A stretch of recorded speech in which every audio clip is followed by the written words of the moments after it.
அனைவருக்கும் வணக்கம். கடையநல்லூர் சட்டமன்ற தொகுதி கிருஷ்ணாபுரம் அன்புள்ளம் கொண்ட தாய்மார்களுக்கும் சகோதரர்களுக்கும் பெரியவர்களுக்கும் நடைபெறவுள்ள நாடாளுமன்ற தேர்தலை அஇஅதிமுக, தேமுதிக, புதிய தமிழகம் கட்சி, எஸ்இபிஐ உள்ளிட்ட கூட்டணி கட்சியினுடைய வேட்பாளராக இந்த தொகுதியிலே நான் மீண்டும் இரட்டை தரிசனத்திலே போட்டியிடுகிறேன். உங்களுடைய வாக்குகளை எல்லாம் இரட்டை தரிசனத்துக்கு அளித்து வெற்றி வாய்ப்பை தேடித்தாருங்கள் என்று கேட்டுக் கொள்கிறேன். கடந்த 5 வருடங்களுக்கு முன்பும் இதே சின்னத்திலே நான் போட்டியிட்டேன்.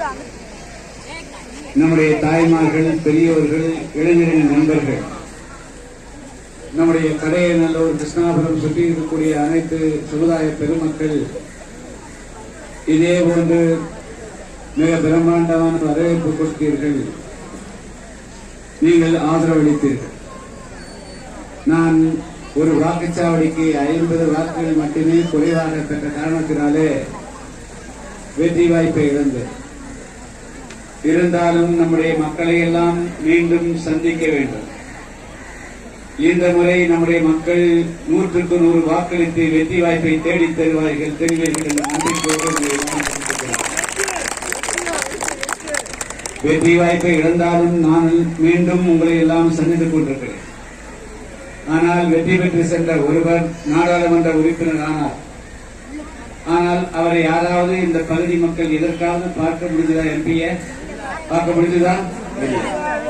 நம்முடைய கஷ்டங்களையும் நஷ்டங்களையும் யாரும் உணர்ந்து கொள்ள தாய்மார்களே, பெரியவர்களே, கொள்ளைக்காரர்களுக்கு வாக்களித்து ஏமாந்து விடாதீர்கள். கொண்ட கொள்கையில் உறுதியாக இருக்கும் டாக்டர் கிருஷ்ணசாமி அவர்களுக்கு இரட்டைய சின்னத்தில் வாக்களியுங்கள், இரட்டைய சின்னத்தில் வாக்களியுங்கள். அனைத்து இந்திய அண்ணா திராவிட முன்னேற்ற கழகத்தினுடைய கூட்டணி வேட்பாளர், தேசிய முற்போக்கு திராவிட கழகத்தினுடைய கூட்டணி கட்சியினுடைய வேட்பாளர், பெருந்தலைவர் மக்கள் கட்சியினுடைய ஆதரவு பெற்ற வேட்பாளர், எஸ்இபிஐ கட்சியினுடைய ஆதரவு பெற்ற கட்சி வேட்பாளர்,